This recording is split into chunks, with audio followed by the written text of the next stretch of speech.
So we should be live on Facebook now with a 20-second delay for anyone that's watching. This is Danila Sands with MendoLake Complex Fire Relief, a disaster resource center. And this is an emergency preparedness webinar. This is part 2 of 14 parts.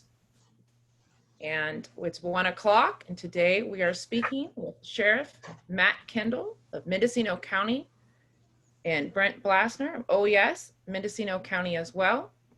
The first 10 to 15 minutes, they will be speaking. In the second half, there'll be time for questions and answers. Please do that in the chat section or live on the Facebook comment section. Welcome, Sheriff Matt Kendall and Brent Blaser. Thank you. Thank you. So today, we're going to talk about preparedness and what it's doing for us, but we also need to talk about the fires that are currently burning. I think that we need to talk about, the successes and areas that we need to improve in, because we've got some real life stuff going on right now. And I think that if you practice like you play, everything gets better. It all gets easier. So currently, one of our biggest pushes that we saw this year was the evacuation of the Brook Trails area. And believe it or not, that is something that everyone involved in Mendocino County has been dreading. We have been just scared to death that something will happen in Brook Trails and we will have to evacuate it. And that's probably one of our bigger success stories, is that the Board of Supervisors, the CEO's office, Office of Emergency Services, have been working and supporting these fire safe councils and the people who know their areas and the people who are affected. And the evacuation of Brook Trails was probably the smoothest evacuation I've ever seen in my life. And that was for a lot of reasons. It wasn't anything great that we did. It was what the residents did and their understanding of things. We got ahead of that so that we knew if that fire jumped into Brook Trails, we should have 6 to 8 hours to get people out instead of that terrible 30 minutes that they had in the Paradise area. And people heeded the warnings. They took it seriously. They were ready to go. A few of the things that we didn't see coming were a lot of calls for service for ambulances for people who fell, people who hadn't been out of their homes because they were older people. COVID restrictions had them locked down. They hadn't been out getting the exercise. We had a lot of fall victims, and that's something that we didn't see coming. We're adjusting to that now. We're paying attention to those types of things. And, it's some of that trial and error. Granted, the COVID restrictions have kept a lot of people in their homes more than what we'd like to see. All of us as a society don't want to be cooped up in the fashion that we have been. And it's having some impacts on us in places that we didn't see coming. What do you think, Brent?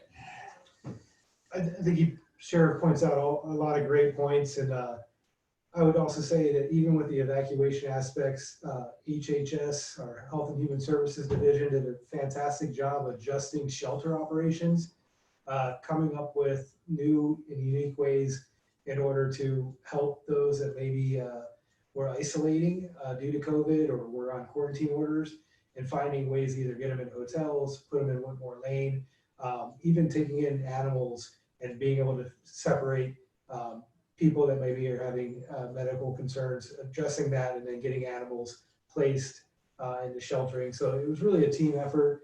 And again, it's more of the community's, a reflection of the community's ability to be prepared and take heed the warning as fire kind of threatened certain areas. So the other thing that we look at as we continue on with this is we've got a good basic understanding of it now. And just like anything else, once you get the basic understanding of it down and the education is being put out to our residents, that's when we have to drill down further into these unforeseen problems that we hadn't seen in the past with the COVID stuff and with the falls, with the elderly people who are trying to get out of their homes in an orderly fashion. We're going to begin drilling down into those things to come up with some real good solid solutions, because we realize that they are there now. These issues are there now. And over the next few months, when the fires die down and we can start getting ahead of things again, that's when we can get that information out. That's when we can get drilled down. We can get services set up in these areas for this type of thing again, because we're aware of what the problems are going to be. Yeah, again, all great points. I think another aspect of it might be as we move forward, now we know, what the services are needed, who to make connections with, how to build better relationships with nonprofits and encourage more community engagement between different community members. Because time and time again, history shows survival, coming out ahead of a disaster is really about communities coming together and kind of helping at the lowest denomination to help people move, get out of the way, and taking action early. So I think those partnerships and gaps that we identify during a disaster, right afterwards, it's the time to take that energy and kind of build those relationships so that we can continue to see improvement for future. I don't want to interrupt you guys, but is there a way to turn the camera so we can see the sheriff fully? Well, I was trying to hide. Okay, that's fine. You're fine. We can see the camera, but we can't see the screen is the problem. Okay. And if you want to speak up, where we're at. And if you want to speak up a tiny bit, that's the only two things we've had people say. But you guys are doing great. You can continue. We can move, I think we can move this camera just a little bit forward, and that may help because I believe the speaker is actually on the camera. Let's see. We can set that right there. Great. Now you can see the ceiling fan. Does this look any better? Excellent. Excellent. Thank you. Okay, and then we'll try to speak a little louder. As a matter of fact, due to our social distancing protocol, I'll move this here. Can everybody see us now? Excellent. Perfect. Thank you. You guys can continue. So basically what the sheriff's office has is we take on 100% of the response to these emergencies. And I mean the alert and warning, the door-to-door knocking on doors to get people alerted to the emergency, the evacuations. We also take on a lot of the liaison between sheltering, between different facets of the emergency operations system. And that's what Brent does for us. He's got, in the downtime when we aren't dealing with emergencies, he's dealing with getting things ready to go for the next one. Maybe Brent, you could kind of talk about that a little bit.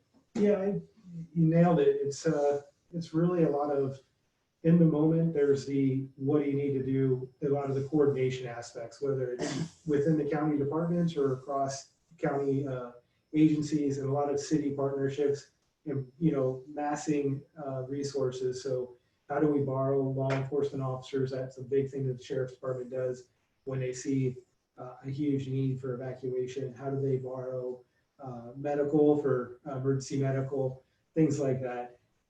So in the moment, it's a lot of coordination, and really what OES is about, Office of Emergency Services, is really about the information management. Where is the problem?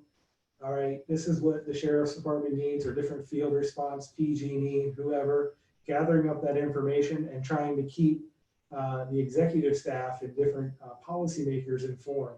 So it's kind of taking the tactical information that's going on and letting them know strategically where we're going, because that's a kind of a different paradigm than what we normally do, where they get to make decisions. It's going so fast that we need field response to be as supportive as possible in order to contain the issue. By normally, when we're not having an emergency, OES is more focused on doing the planning aspect, because the plan's only as good as when you initially have an incident. So you do all the planning and then hope that it's going to go according to plan, and then adjust, as the fire drags on, or pandemic, or whatever it might be. So a lot of it's planning and grants and stuff like that, and trying to buy all the equipment or find creative solutions to problems that you don't really have the resources for during the moment. So that's a lot of what OES is. And And the sheriff's department, you know, houses those responsibilities also in partnership with the county executive, Carmel, just to try to make sure that we can take and borrow things from other departments in order to service the public or the cities in whatever fashion needs to be. Yeah, exactly. And the other thing is, you know, in my world, strangely enough, the easiest governments that I ever get to deal with in Mendocino County are tribal governments. And the reason is they're small. I can call up the Round Valley tribe and they will hold a meeting in 15 minutes and they can make decisions immediately. And that's kind of what our Office of Emergency Services, when we open up the Emergency Operations Center, it basically becomes this small government of people who are allowed to make decisions immediately based upon what the needs are and what the availability of resources are. So it becomes this small government basically to manage an emergency, and the bureaucracy is completely pulled out of it so that we can move at a pace that serves the public. A big portion of that, of course, is to keep the Board of Supervisors in the loop, to keep every government in the loop about the directions that we're going. But there are a lot of decisions that have to be made so rapidly. You know, when we have to evacuate places at 2 o'clock in the morning, we can't wait for a resolution from the Board of Supervisors to do this. You know, we've got to keep them briefed up. But at the same time, this is about action during an emergency and planning during the non-emergencies. I hope that makes sense. It's kind of a strange way to have to explain things, but during emergencies, we've got to be able to make it. We've got to be able to make things happen at an extremely rapid pace, and that's what saves lives.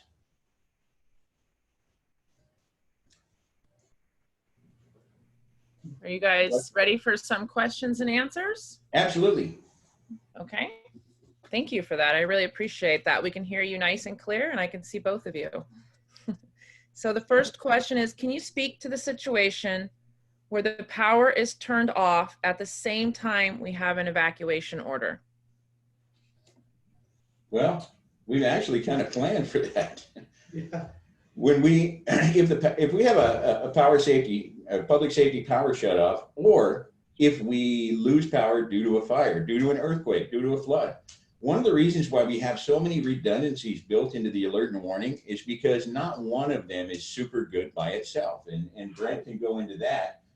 But a lot of the plans that we make, we realize during wildfires, we will lose power. We realize during earthquakes, during floods, we will lose power. And so a lot of these things we've already planned out for. And Brent can go into the different platforms that we have for alert and warning. He can go into the different platforms that we have when it comes to, you know, sheltering, when it comes to evacuations. It's those types of things that we plan for. And it's not just one emergency that occurs normally, it's a pile of them.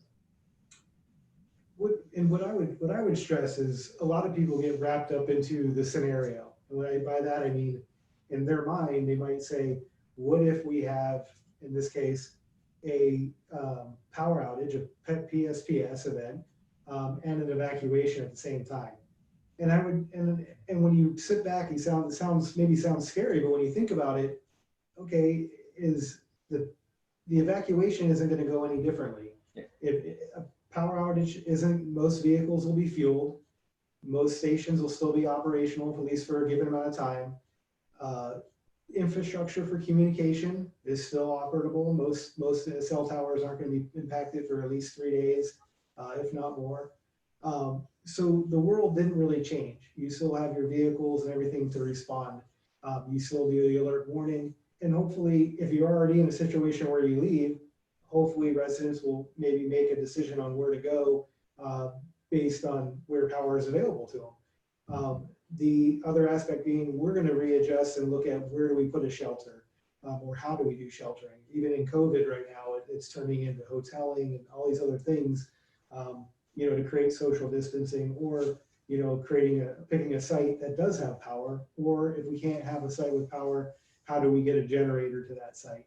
You know, and a lot of that planning has already been done, or different techniques in order to mitigate those problems. And again, even if you don't have power, that doesn't make a life safety concern initially. You know, maybe if it's a good time of the year, you really don't need the heating and AC or whatever.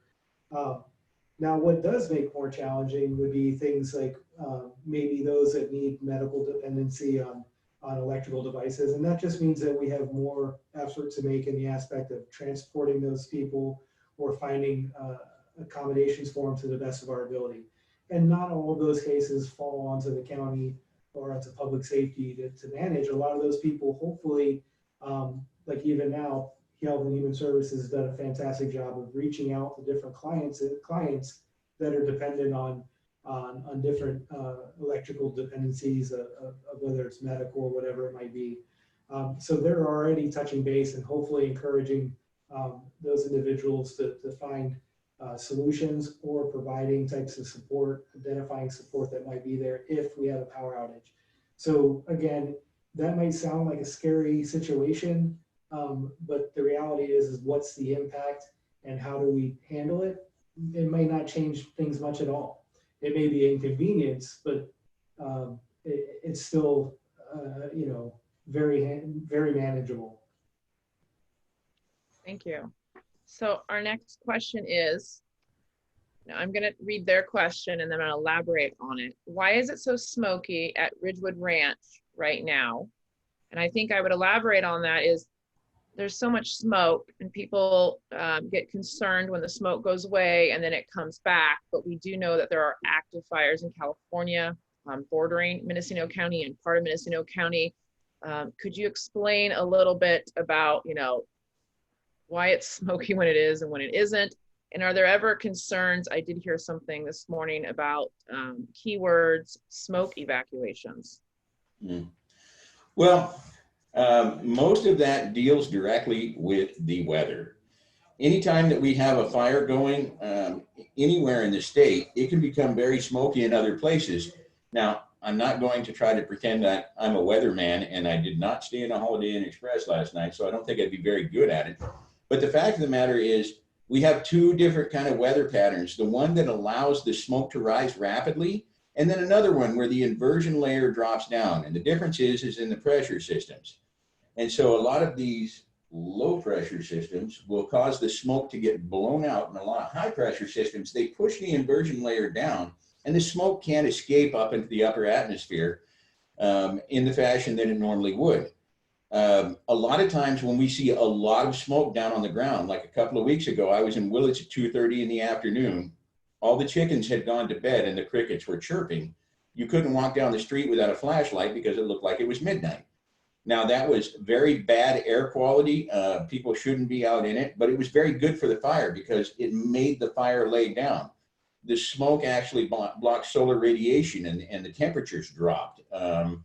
The flip side of the coin is they cannot use aircraft during that time because those aircraft, those fire suppression aircraft rely on visual flight reference. And so they can't fly without being able to see.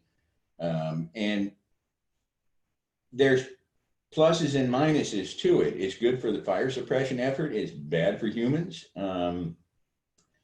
And that's basically, in a nutshell, why we have different types of smoke. That combined with the fact that we have, I believe it's 36 fires burning in the state right now. I believe so. Yeah, I think we have 36 fires actively burning in the state of California right now as we speak.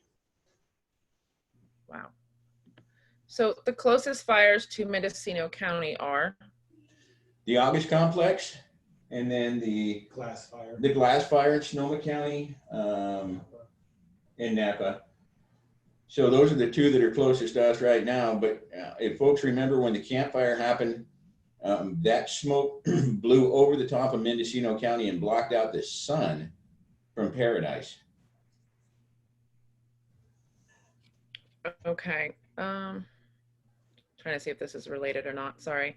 One of the other questions that was discussed during the East fire in Calpella was evacuations. When do you make evacuation zones, and why are some evacuation zones labeled with numbers versus letters? And do you do this prior to a disaster, during, or during? So there's not really, well, I shouldn't say there isn't a standard initially, depending on the jurisdiction, some jurisdictions have them pre-mapped out. They've had the resources and the time to do that. Some, and are also smaller and more defined physical geographical spaces, right? Generally, when you have more rural counties, zones, evacuation zones are defined by the field response, the firefighters and law enforcement that are out there. So when you have an incident that starts off, they go out there, they realize where it's going, and they start developing zones based on terrain features and where the threat is and evacuating certain areas. What best practices we've learned over the years is that's kind of hard for the community when they don't know what those zones are. And so say like Sonoma, they just spent the last year developing predefined spaces. You still have to have flexibility within that plan to be able to adjust the zones, right? Because maybe you don't want to evacuate such a big portion because you don't want to make all these people leave their homes. You want to be able to kind of slice and dice it based on what the threat is. Currently, we are developing, in the last few days, we were already kind of moving towards the evacuation plan identified and helped us figure out where our biggest threats were. We were working towards developing pre-identified shapes and evacuation areas, zones, so that we could socialize it to the public and such. Unfortunately, the fire kind of got ahead of us and such of when we realized that was something that we wanted to try to start working on. And with that, when we made the initial efforts, we started numbering them, and then with this other fires and other incidences, then you have to come up with and be creative of, okay, how do we start lettering them? If you run out of letters, okay, are we going to use double letters? We also have to deconflict what these zones are with the cities, because cities have their own evacuation plans, right? They have their own jurisdiction. And so we've done a lot of that, and that's kind of sometimes when you see some conflict with naming of zones. If you look at other counties and cities, they have those struggles.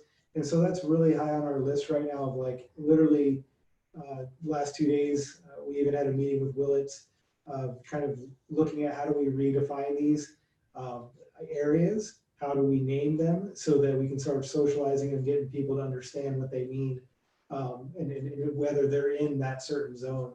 And is it aligned, the shape of that that zone, is it aligned with the actual threat?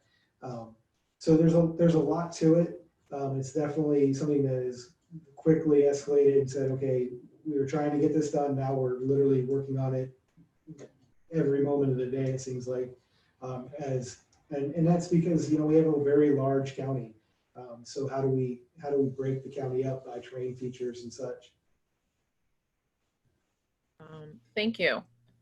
So the next question, try to elaborate on this one as well. It talks about Nixle Alerts. And I know in the past, Sheriff Kendall, we discussed priority over Nixle Alerts, and you gave some explanation of who was in charge of sending those out and at what point you send them out and not.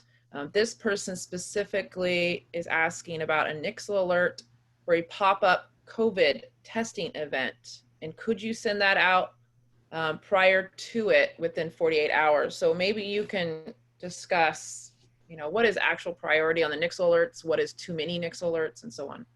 Well, we always have a concern when it comes to the alert and warning system that if we start putting too much information out, people will not respect it.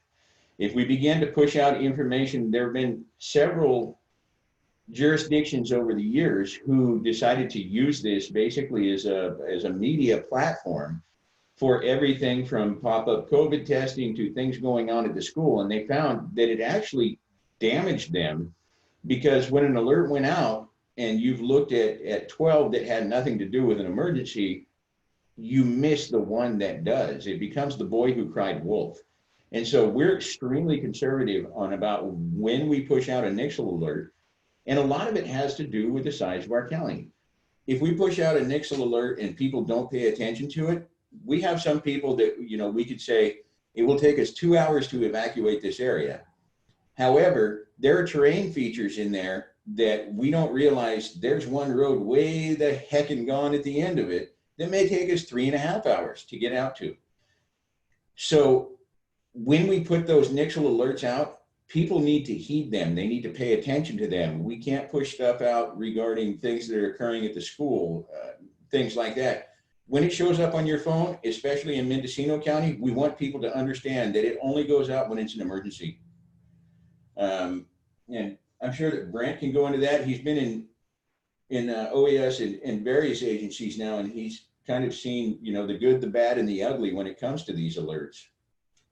Yeah, I think it's, you point out, the sheriff's bringing out all the great, the biggest aspect of it. It's, communication's a two-way thing, and if people start to not value what you have to say, FEMA, they've all recognized that when we communicate, when it comes to public safety, the expectation is that we're asking you to do something. And so if we're just sending out information that has no action, and we're just saying, you know, yeah, there's a pop-up if you want to go get tested, there's going to be a large population that maybe won't care about that. And they might find that a nuisance. And I say that in the aspect that there's counties and cities that have used it for traffic issues or for road construction projects and all these other messaging, right? It's a slippery road of like, well, what's important to send out and what platform do you use it for? And of course, the community, we want to hear from the community because we want to make sure we're communicating in the best ways. I think what the county as a whole has gone to, and most of our partners, is we put that information out in a slew of different ways, whether it's, you know, on our websites, Twitter, Facebook, all these different platforms that are accessible on your phone that show up with a little alert within the box. If you're following it, and that's the information you want to gather. But when it comes to Nixle, we're trying to be responsible in the aspect that, because it's not just Nixle, it's Nixle, it's, you know, the web page that it comes with that links it to it, it's the WIA messaging, it's the EAS, the emergency alert system. These are the systems that we're pushing because, again, messaging in our county is very challenging. It's when you look at a county that's very small and has great cell reception and all these other things, that's a different ball game than a county that is very large, lots of terrain, low density population in certain areas. And so you have to take all that into consideration and think, how do I get a hold of these people? Because maybe they don't have landlines, maybe they're, you know, off grid. And when they do hear from us, not only do we need to make sure we hit that few that will maybe get the initial message, but we got to put this information in places where they can seek additional information. And that's why I think the Sheriff's Department has done a fantastic job with social media, because even science has told us that people don't take the initial warning even when they say, hey, there's a problem, please leave. They generally look for secondary, third pieces of information to confirm what they've heard before they take action. So it's not just the Nixle. There's no one single silver bullet that gets communication with the public. It's layering things, doing press releases, getting the media to put information out, and then of course, you know, any other types of communication platforms we can use. So I think that's the expectation that the sheriff and the county administrator are setting in the aspect that when they put messages out on Nixle, it's because they need those people to take heed of that message. Thank you. Yeah, I've noticed with other fires and other counties, as long as ours as well, and sheriffs and CAL FIRE all talk about when you get the evacuation warning, you don't need to wait till you see the fire to please heed those warnings. It's really important so fire personnel can get in there and fight the fires. Their primary focus is to save people and structures. It's hard to do that when they have to come back 30 minutes later to rescue people. So those Nixles are important, and I appreciate you explaining all that. And we will add the ways to sign up on the top of this post as well. Some of the other questions real quick, because I know that we only have a couple minutes left on this webinar, and I want to respect that time. One is the red flag warning is in effect from 1 o'clock on. What are you guys preparing for that? Are there any concerns?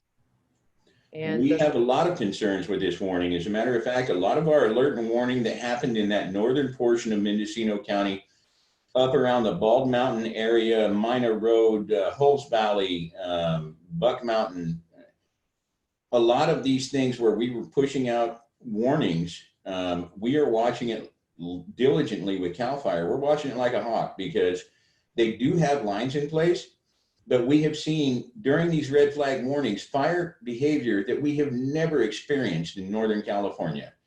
And so these things are dangerous enough when there's no fire on the ground. And now we're sitting with roughly 135 miles of fire line active on the Mendocino County line. Yeah. And prior to this occurring, we were concerned about 3 power lines being, energized during these winds.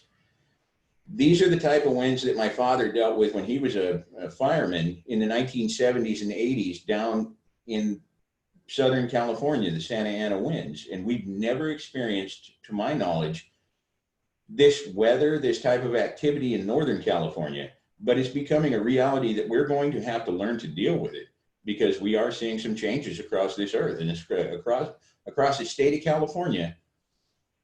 In Northern California especially, we simply weren't prepared for it. And so it's just like everything else. You're once bitten, twice shy. And a lot of our alert and warnings, when we know that we have these types of weather events happening, we're pushing them out sooner. We're making sure that we're not having people evacuate in the middle of the night. Good communication is what helps us to get through any emergency, but that communication has got to come with enough time for people to take action. Thank you. Those are great points. And I'd like to just add, you're bringing up some great points of like, we can say something, but if we don't say it early enough, there's no opportunity for the public to respond. And also when it comes to Nixles and different communications, the challenge can be that not only are we trying to communicate with the public, but we're trying to communicate internally too, to send patrols out, to get fire response going and to do all this stuff. So if we over Nixle and over communicate with the public, a lot of times, every time we send information out, a lot of phone calls come back in, and we need to make sure that they're going to the information lines and not into dispatch, 911. We need to make sure that those numbers are only for life safety issues, and so that we can maneuver all the field response elements out there and try to mitigate any issues before they get out of hand.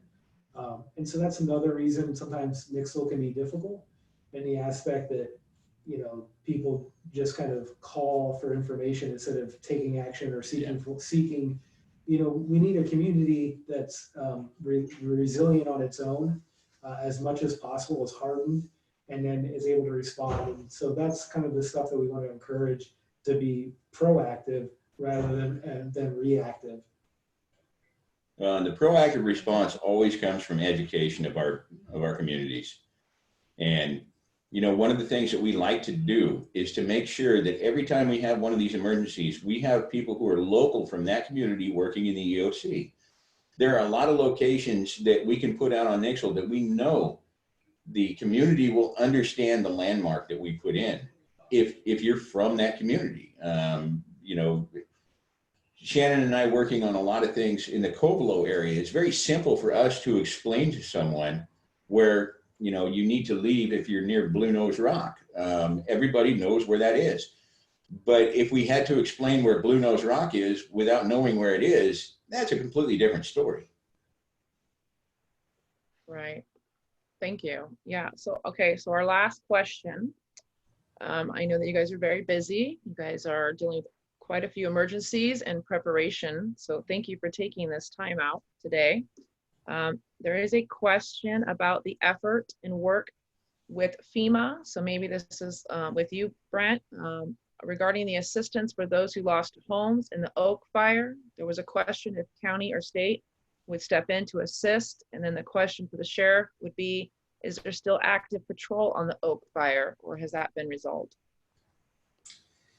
So currently our recovery branch, being handled out of the executive office, is working with FEMA and Cal OES. Yesterday, they came out. What has to happen is we have damages. Of course, CAL FIRE goes out and does inspections. And then we have to go out as county, county and city partners, any agency that owns property, and do an assessment. And then we kind of tally up what the response costs are, what the damages were for individuals, the public, and for the local jurisdictions. And then what we do is we submit those forward, and hopefully we meet certain benchmarks and that can be with other counties depending on the disaster.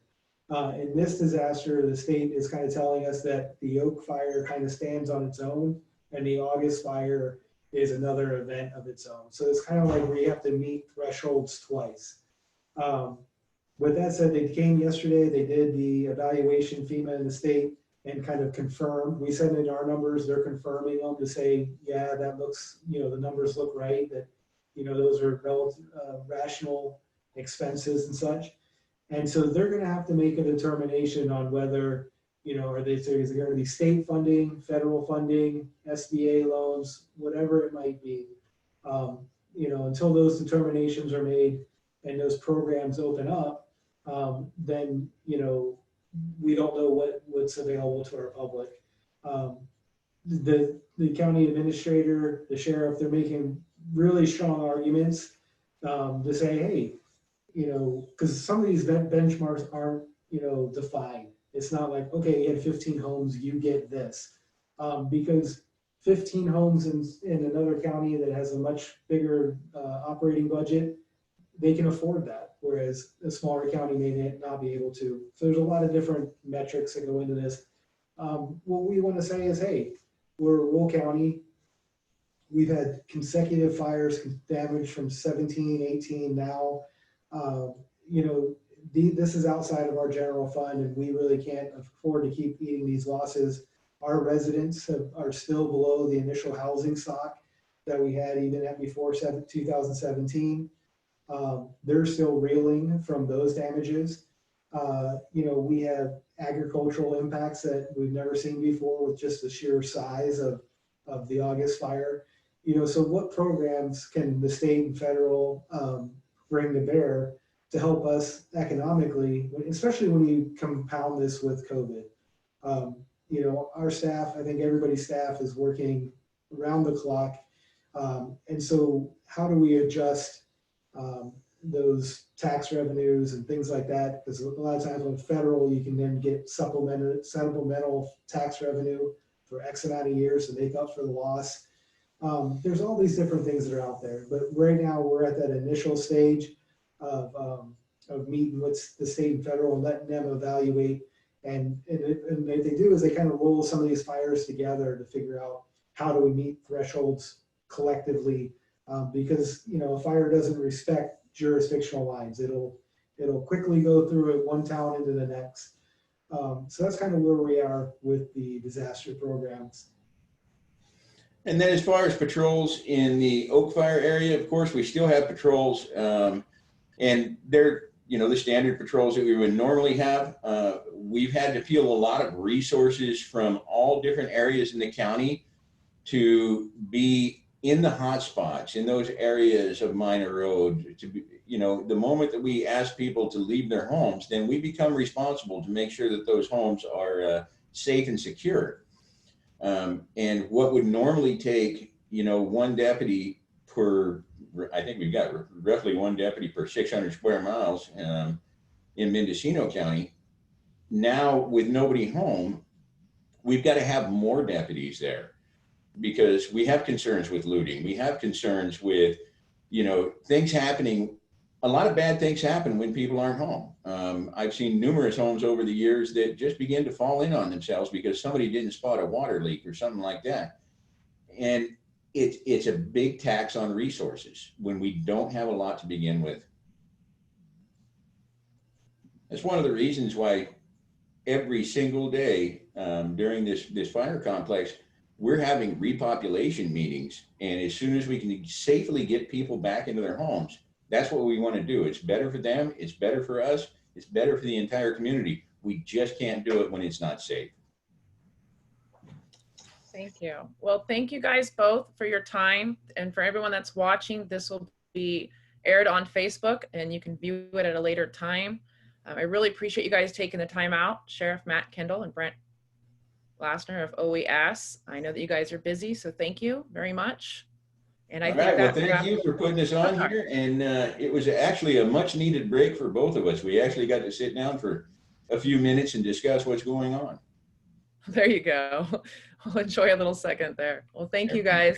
You have Hey, a good thank you rest so of the much. day.